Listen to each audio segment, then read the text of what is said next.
This is episode 4 of the She Has a Name series. I think you're going to really enjoy it, but you'll really get the most out of it if you listen to 1 through 3 first. So if you haven't, I highly recommend you go back before continuing. Also, a heads up, we talk about some heavy topics, including domestic violence, murder, and other acts of violence. Listener discretion is advised.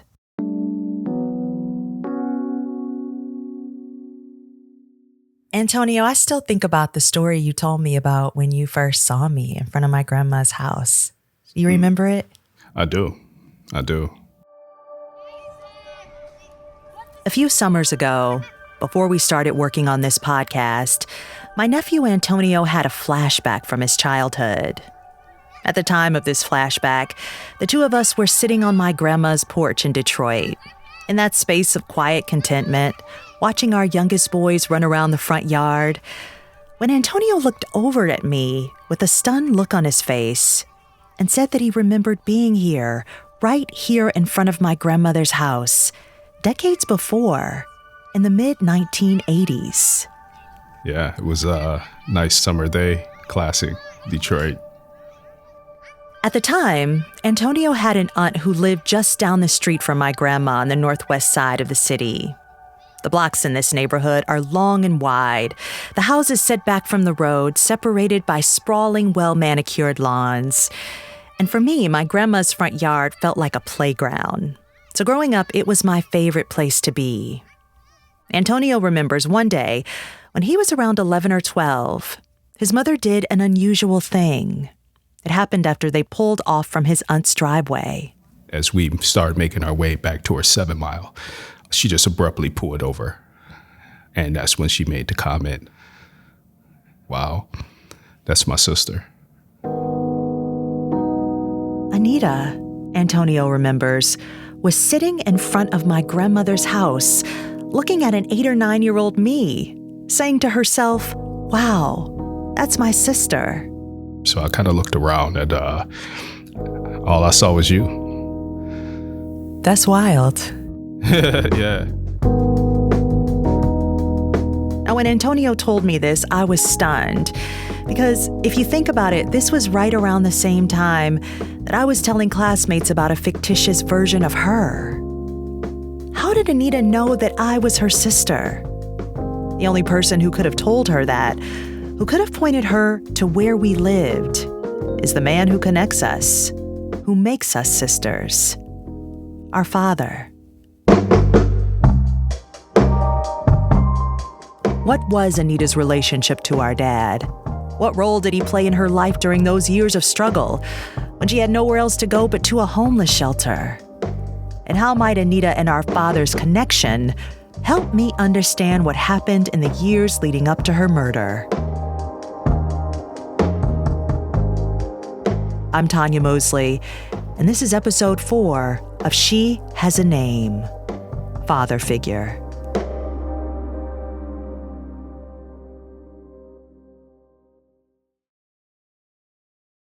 "1986 proved to be one of the lowest points in Anita's life. It was a year before she disappeared, and she and Antonio were staying in a homeless shelter. They were there for only about 2 weeks, but that experience had a profound impact on Antonio. Obviously, at that point, now I'm wearing the same clothes for the whole week, basically, because we're at the shelter. We don't have any clothes, right? It was just a real bad way, and she would tell me, yeah, just go to school and come right back, that kind of thing. And, she'll be trying to piece things back together. While you're at school. Yeah. I just remember, like, those long nights, and just kind of wondering, like, what's happening? Like, how long do we have to do this? Anita and Antonio were in dire straits. Her finances were funny. Her relationships were becoming more volatile. And while we don't know the extent of it, we do know that she was selling and using drugs. And her step-parents, Leo and Linda, they weren't having it. Not in their house. So during those days at the shelter, Antonio would take the bus to middle school. And Anita, who was around 28 at the time, would spend her days trying to find a way out of this mess. Antonio remembers arriving at the shelter after school, seeing his mom on the payphone, jotting down in a journal she kept a list of apartments for rent. And you know what? In hindsight, now that I'm thinking about that, I think that's really some of the first times I heard her mention OC's name. You know, like I should call my daddy, you know. Oh, wow. Which confused me because I'm like, what do you mean? They just put us out. You know, my daddy would never treat me this way, you know, that kind of thing.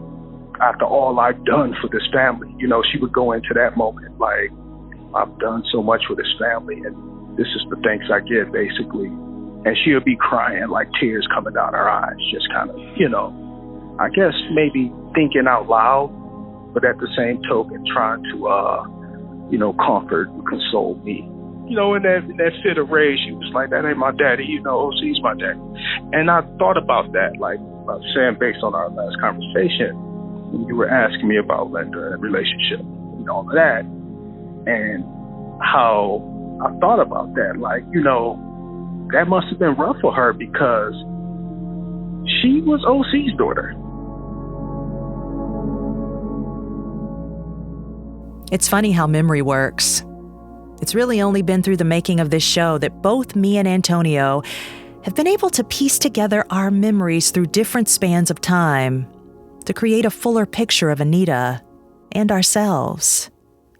This memory Antonio had of his mother when he was a kid, mentioning her real father, O.C. Hill, would only make sense for Antonio 16 years after he heard that name. It was during a visit to see one of his great aunts that the name came up again. During their conversation, she reminded Antonio that O.C. was Anita's real dad. She was just like, basically, your grandfather's O.C. You know, OC's a great man, baby. Let me tell you, you know, that kind of thing. Right after he had that conversation with his great aunt, Antonio got in his car and headed straight over to OC at a tire shop he owned on Livernois Avenue. As I thought about it for the drive over there from the east side to the back to the west side, it just started clicking in my head. Like, wait a minute. I do remember my mom saying something about, you know, a dad. And as I come up off 96 and make the ride on to Livernois and begin to make my way down, I'm like, wait a minute. You're like, wait a minute. I've been here before, right? Now, while it took Antonio a while to put two and two together, it wasn't a secret, apparently, that O.C., not Leo, was Anita's dad. Val says she learned that they had different dads when they were kids. I think it was my mother that told us that Anita had a different father than us. I mean, it's like it wasn't no shock or it was nothing out of place, anything different. You know what I'm saying? My mother was a stickler. You know, that's why I get it from, just tell her from the hip. No sugar, no chaser. You know what I'm saying? As Antonio parked in front of the O.C. Hill Tire Company, he braced himself. The interaction could go one of two ways. O.C. would either embrace him or shun him. As he walked into the shop and into the office, he prepared himself for either reaction. This was all around 2004. Antonio was 32 years old. You had never seen him, but somehow you knew it was him. Yeah, I think it was the nose. Like I told you, he was sitting there eating that pizza. You know, if I didn't know any better, I would have thought he was waiting on me or something.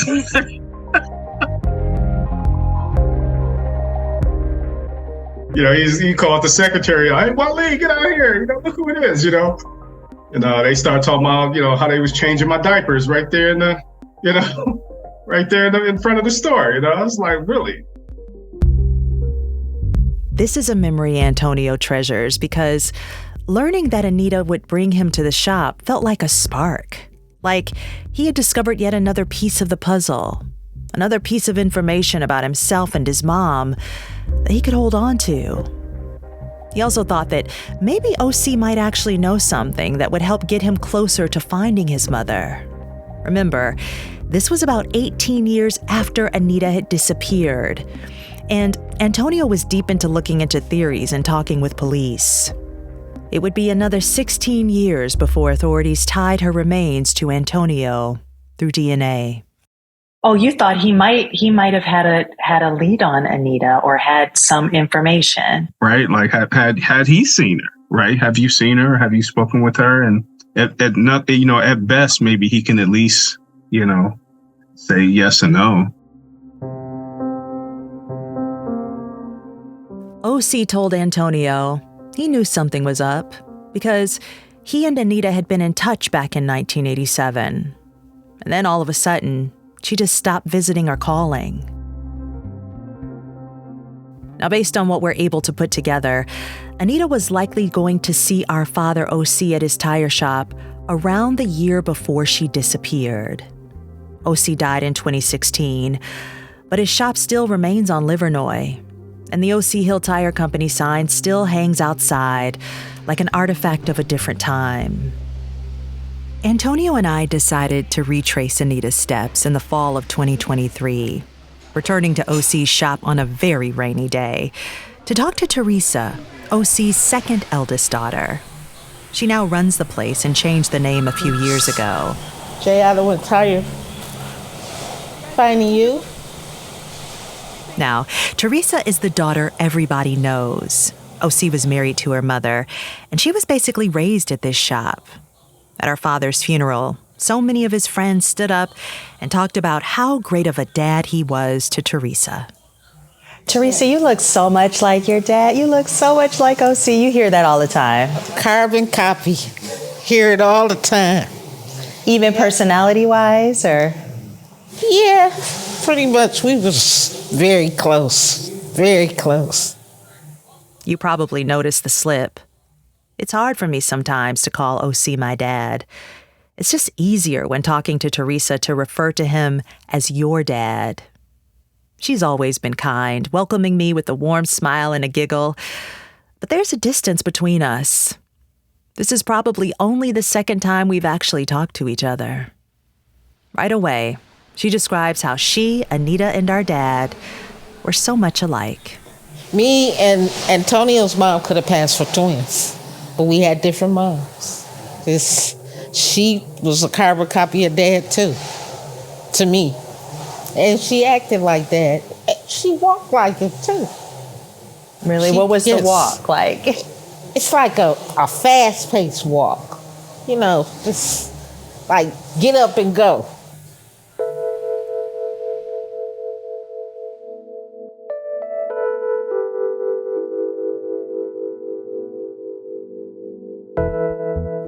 They say that unresolved family trauma is passed down through 7 generations until we learn something new. And for us, that means facing painful truths and opening up secrets that we've tucked away for decades. This isn't what Antonio and I initially set out to do when we decided to tell the story of Anita's disappearance and murder. But here we are, hearing Antonio say that during Anita's darkest times, like when they were in a shelter or she was arguing with her step-parents, that she was going to call her real dad, OC. It makes me believe that she thought he could help her. I also think that she was probably searching for a piece of herself when she would visit OC at his shop, just like I do years later when I was searching for a piece of myself. We were driving home one day and you were like 3 years old. And you say, Mommy, you're in the back. Who is my daddy?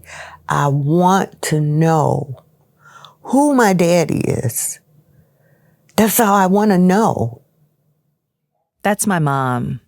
And throughout my entire childhood, everything I knew about my father, I learned from her. And that wasn't much. I can only recall talking to her about him maybe 2 times growing up. And the time she's talking about, it's one of my first memories. And I said, well, Tanya, you were not really planned, but you were very loved. And I love you. And I'm quite sure your dad, if he was around, he would love you. I don't know how that resonated with you, but I didn't know what to say or what to do. This is how my mom has always talked about my father, O.C. A lot of careful platitudes and long sentences that never really answer the central question: who is my daddy? So when it came to asking for details about him, I knew not to press too much. But for some reason, my mother was trying to protect me. One bit of information she did share was that my father owned a tire shop on Livernois. And let me tell you, that sounded so big time to me because I had dreams of owning things too. And everyone in Detroit back then had some sort of connection to Ford, Chrysler, or GM. At Livernois Avenue, people would literally travel from all over to purchase a car from a dealer there back in the day. Yeah, it was once considered the automotive dealership capital of the world. And the thing is, his shop wasn't too far from where I grew up. But my mom's silence kind of felt like an invisible barrier that kept me from going up there and meeting him. Until one day in the early 2000s, when I was in my early 20s, I just decided to go. What prompted you to visit OC that day? It's crazy. I was with my boyfriend at the time, and we were driving down Livernois. It was like a rainy summer evening, and we had just seen American Psycho, by the way. I remember that so distinctly, that movie, because that was, It's a good movie. I was riding in the passenger seat, staring out of the window, when I spotted the O.C. Hill Tire Company sign. The bay door was open with cars hoisted up to change tires. "Hey, let's stop at my dad's shop," I said, my voice so calm and measured like I'd been there a million times before. I sometimes think about how bold I was at that moment. Looking back, it's not like I wasn't afraid of rejection. I just didn't need my mom's protection from it anymore. We parked. I checked my hair and lipstick in the mirror, jumped out, and walked right through those front doors. So what did OC say to you when you first walked into the shop? He didn't say anything. He actually looked at me and then just started crying. And then I started crying. And once he was able to compose himself, he said something like, "You look just like your mom." And so he knew immediately, he knew exactly who I was. Almost like he had been waiting for me to arrive. He knew this day would come. My mother met my father, O.C., around 1976. At the time, she was a bartender at Chuck's Millionaire Club, a popular spot in the Polish neighborhood of Hamtramck. A lot of guys who worked at the nearby assembly plant would hang out there between shifts. So there was a lot of men coming, a lot of male during their lunchtime, and then there was entertainment on the weekends. And it was some pretty good entertainment, jazz vocalists, and it was just a nice, cozy place. Now, Chuck, the owner, was actually O.C.'s cousin. And I'd later learn that Anita also worked at Chuck's tending bar, a decade or so after my mother. Apparently this place is legend in the city, and I guess that's why I refer to it as an institution. But I think she was kind of doing, working under the table at that time, because she was still pretty young. My mom and Anita worked there at different times, so they didn't know each other. But that saying, 6 degrees of separation? In Detroit, there's more like 2. My mom says that back in '76, she knew how to run the bar and pour the drinks. Her tips at the end of the night were insane. So when she met my father, she was hot, young, single, and carefree. He was like a businessman, so he always wore a suit, and he would come in and just flirt with me. And he said, one day I'm going to take you just away from here. And I'm going like, this is a joke. I don't even care for you, They went out a few times, but it fizzled out after a few weeks. A month later, my mother found out she was pregnant with me. But when she went to tell OC that he was going to be a new dad, that's when she found out he was married. And that's when she resolved to raise me herself. I was just so depressed. I was crying all day long. But I knew that I was going to have my child. I later learned that OC paid child support on and off after a court-ordered paternity test. I'd only met him one other time, when I was 13, and the meeting was so quick and awkward that I could barely remember what he looked like. We didn't see or speak to each other again until that day I showed up at his shop. Now, OC died before I had a chance to ask his side of the story, to have a real father-daughter conversation. But I'm not sure it even matters after all of these years. My reasoning for wanting to know OC was out of curiosity. Everything about myself that I couldn't see in the Mosleys, I chalked up to belonging to him and that side of the family. My looks, my personality, the traits in me that family members would say, "I wonder where you get that from."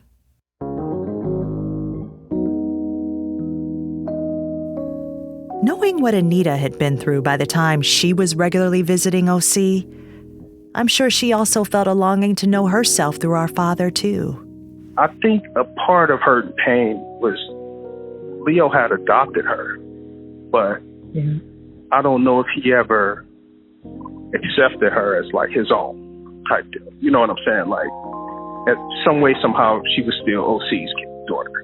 And I think she felt like she was caring for his children, Leo's children.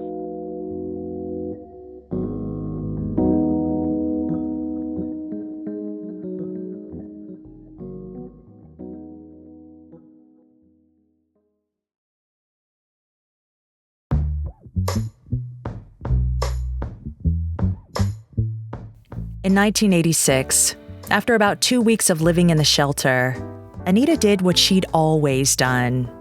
She found a way. She and Antonio moved into their own apartment on the west side, and I'd like to imagine that there's a chance our father might have helped get her on her feet. It's remarkable to think that during this time period, when she was in full-on survival mode, that when she'd visit OC's shop, she'd also take the time to hang out with OC's other daughter, Teresa. What was that like to have a big sister come pick you up? And amazing. I look forward to it every Friday. Every Friday, she'd be at the shop waiting on me, get out of school. Where would you guys go? It's called Lou's Deli on 6 Mile.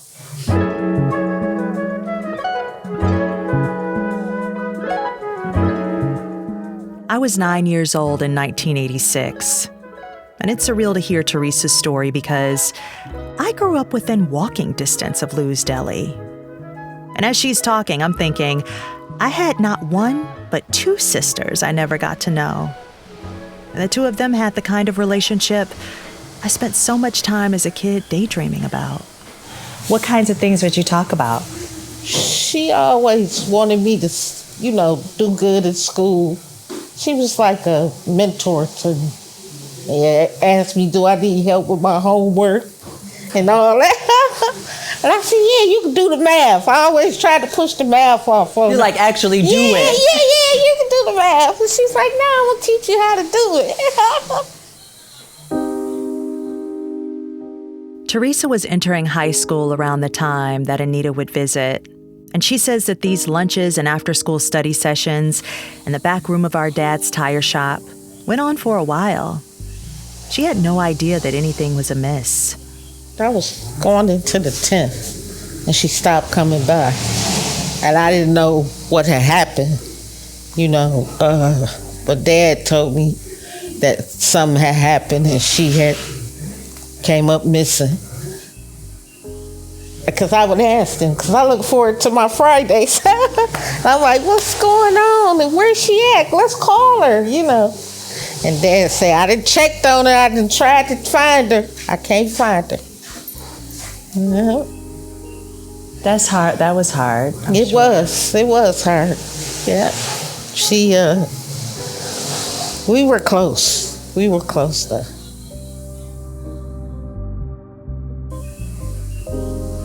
She would preach like Dad would preach to me. Everybody not your friend. I'm in high school when she, telling me that.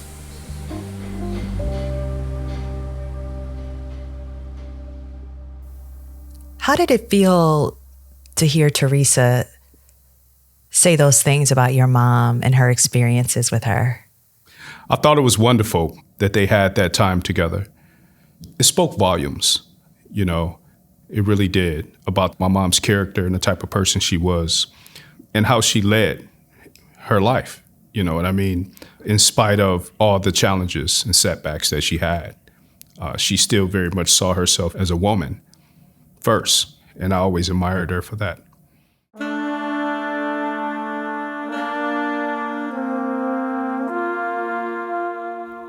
During our visit, without prompting, Teresa began sharing our dad's life with me. And I'll admit, I was hungry for the details. As the story goes, O.C. moved to Detroit from Greenville, Mississippi around 1958 when he was 16 years old. By 1950, the majority of the Black population in Detroit had been born in places like Mississippi and Georgia, Louisiana, and Texas. The automotive industry and the promise of a good life made the D an enticing place for Black people to escape the racist terror of the South. Teresa says she grew up hearing the story of how our dad fled his hometown, hitching a ride from an uncle who was headed to Detroit. And he said, I would pick cotton, and when I get through picking cotton, I come down the road, and my friend's hanging from the tree. So one particular day, my grandma's brother went to visit. Dad rode the trunk here, no shoes and no shirt. To get to Detroit from Mississippi. To get to Detroit from Mississippi. He rode in the trunk to get here. Piss poor. Why did he ride in the trunk? Just to get away. He was no turning back. And my mom said he worked like 3 jobs. He kept sending money back to bring the whole family here. Within weeks of being in the city, O.C. met Anita's mother, Carlene. And shortly after, Carlene, who was also only 16, would give birth to Anita. Right away, O.C. went looking for work in the automotive industry.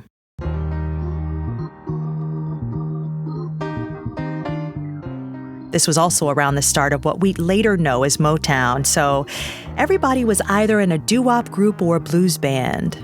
And legend has it, in those early days, O.C. would get night gigs playing drums for all sorts of acts. Yes, he played for Temptations, the drums. He was very close to the Temptations. The story goes that O.C. actually found out he was a new father to Anita after coming back from being on tour with a legendary blues singer named Little Milton. After a few years, O.C. made a name for himself, repairing cars before opening up his own shop. Now everybody talks about how hard O.C. worked, and he also played hard, especially in the romance department. Would you describe your dad as a ladies' man? Of course. Very much so. And he was a Leo, so that topped it off. I mean, I wasn't big on zodiac signs and all that, but I learned. My daughter's dad was a Leo also. He had 9 girls, 8 baby mamas when he passed. And I'm like, oh, wow, this is a trait here, Woo! And I'm still meeting my sisters and brothers. So what comes over? What do you think, like, when because this Papa was a Rolling Stone, right? That's all I could think of. But I was very close to him, so it was. I don't know when he had time to play, because he worked all the time. Teresa and Anita are the first sisters I found out about. But every few years, it seems like I learn about another one of O.C.'s kids. I actually went to high school with my brother Ropsky, another one of O.C.'s children, although we didn't know each other at the time. Basically, all of my life, my father's kids, my brothers and sisters, have been around me. hiding in plain sight. Even Anita. I thought there were 5 of us, with Anita being the oldest and me being the youngest, until Teresa corrected me. Yep. And I found out we have a brother in Texas. We do? Yes. And he has 14 kids. What? What part of Texas? San Antonio. Oh, my brother lives in San Antonio. That's funny. So I got 2 brothers in San Antonio, Texas. Really? Yeah. You have a brother? I laugh, but I think robbed is the best word to describe how I feel at this moment. Makes me feel like our father's decisions robbed me and Anita of having that same kind of relationship. What do you think that was about? I don't know. He ran from the South and looking for love or wanting to be loved. I got that a lot from him. Yeah, because of the way he came up rough.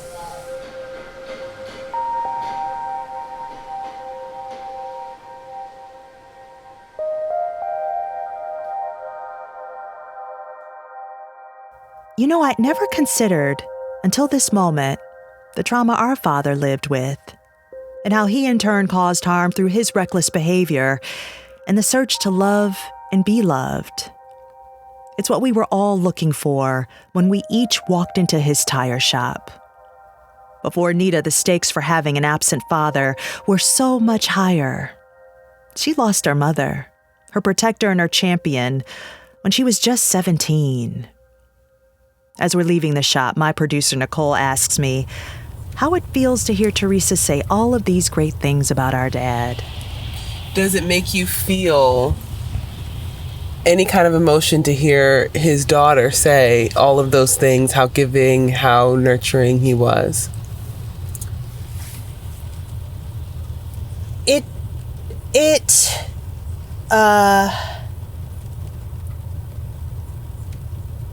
Let's see if I can articulate this. Like,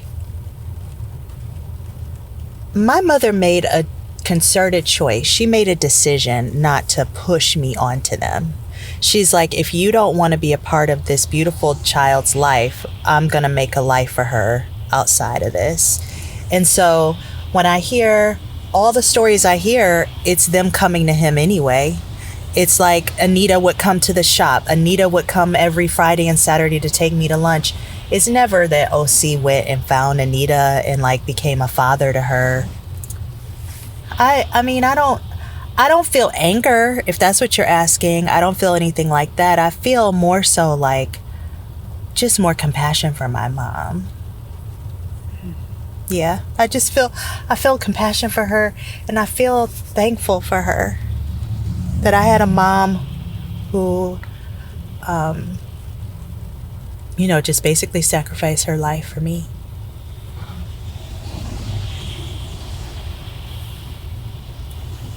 That's it.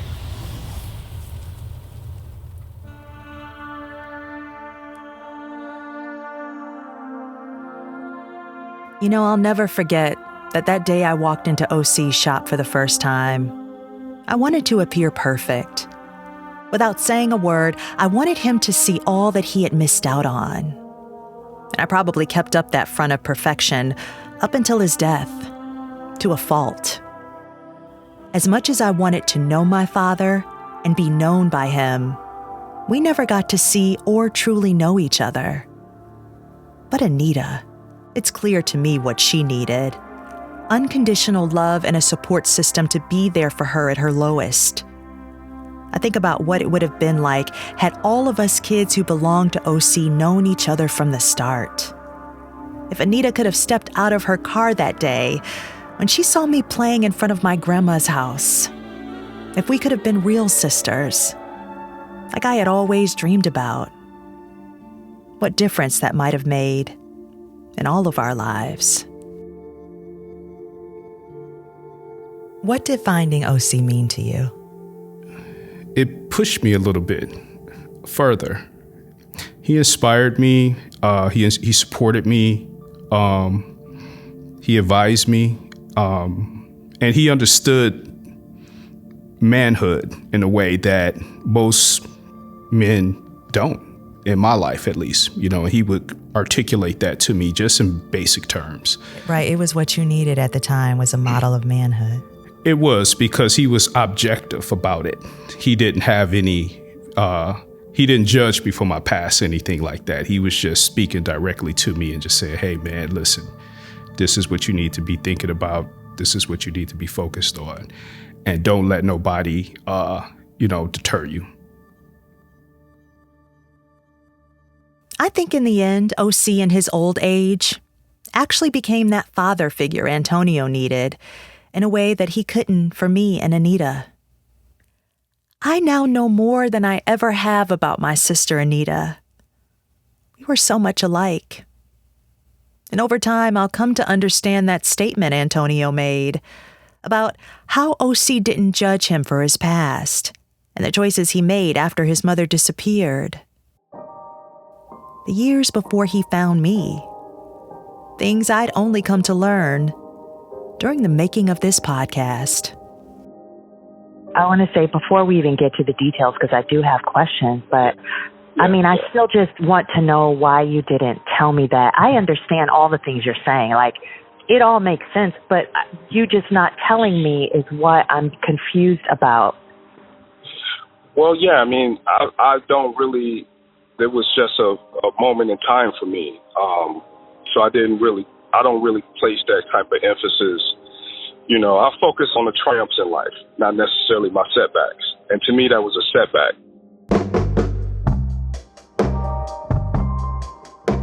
That's next time on She Has a Name.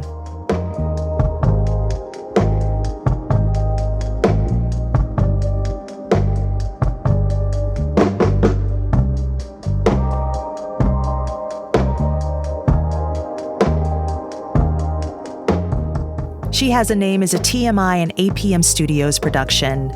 Our team includes executive producer Antonio Wiley, showrunner Nicole Hill, audio producer and sound designer Marie Mendoza, and research producer Kristen Fraser. Our music was composed by Andy Clausen. Sound design and final mastering by Enrico Benjamin. APM's executive producer is Erica Kraus. Senior production manager is Nick Ryan. And APM executives in charge are Joanne Griffith and Chandra Kavadi. I'm your host, creator, and executive producer, Tanya Mosley. Special thanks to my admin, Rochelle Roberts, Melissa Kuipers at NPR West, and thank you to everyone willing to talk with us about this important story. This is for us.